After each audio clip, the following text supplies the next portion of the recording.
એ સક્રિય રીતે ગુજરાતની અંદર આવ્યું છે ત્યારથી જ ક્યાંક વિવાદો જોવા મળી રહ્યા છે, તો ક્યાંક આરોપ પ્રત્યારોપો જોવા મળી રહ્યા છે। ગઈકાલની જ્યારે આ ઘટના એક બની કે જેમાં ખંભાળિયા પોલીસ મથકે જ્યાં ઈશુદાન ગઢવીની ધરપકડ કરવામાં આવી હતી, એમની સાથે રહેલા કેટલાક અન્ય એમના સાથીદારો કાર્યકર્તાઓ જે છે તેમની પણ પોલીસે ધરપકડ કરી હતી અને મોડી રાત્રે લગભગ 1 વાગ્યા આસપાસ કાર્યકર્તાઓ સહિત ઈશુદાન ગઢવીને જામીન પર મુક્ત કરી દેવામાં આવ્યા હતા। ત્યારબાદ ઈશુદાન ગઢવીએ દાવો કર્યો હતો કે ભારતીય જનતા પાર્ટીના ઇશારે પોલીસે અમારી ધરપકડ કરી હતી। આ બધી જ ચર્ચાઓ થતી હતી, એની વચ્ચે એક પત્ર મળ્યો છે અને આ પત્ર રાષ્ટ્રીય આમ આદમી પાર્ટીના રાષ્ટ્રીય સંયોજક અને દિલ્હીના પૂર્વ સીએમ જે છે અરવિંદ કેજરીવાલ તેમનો પત્ર છે ને તેમણે ગુજરાતના સીએમ ભૂપેન્દ્ર પટેલને પત્ર લખી અને મળવા માટેનો સમય માંગ્યો છે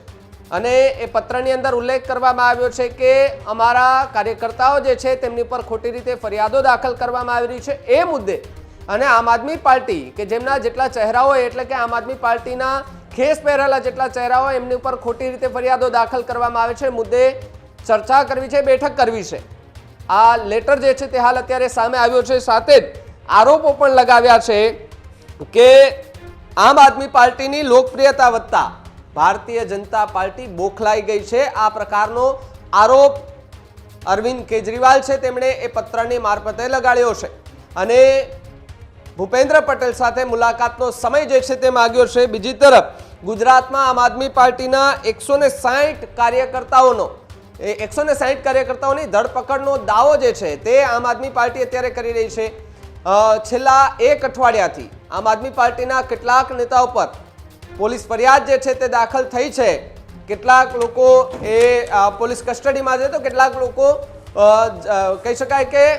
પોલીસ સ્ટેશનમાંથી મુક્ત થઈ ગયા છે, એમને જામીન મળી ગયા છે। આ બધી જે ઘટનાઓ બની રહી છે અને સ્થાનિક સ્વરાજ્યની ચૂંટણી હોય કે કોઈ પણ ચૂંટણી હોય સ્વાભાવિક છે આવતા જ રાજકારણ ગરમાઈ જતું હોય છે, આરોપ પ્રત્યે આરોપ જે છે તે લાગતા હોય છે। પરંતુ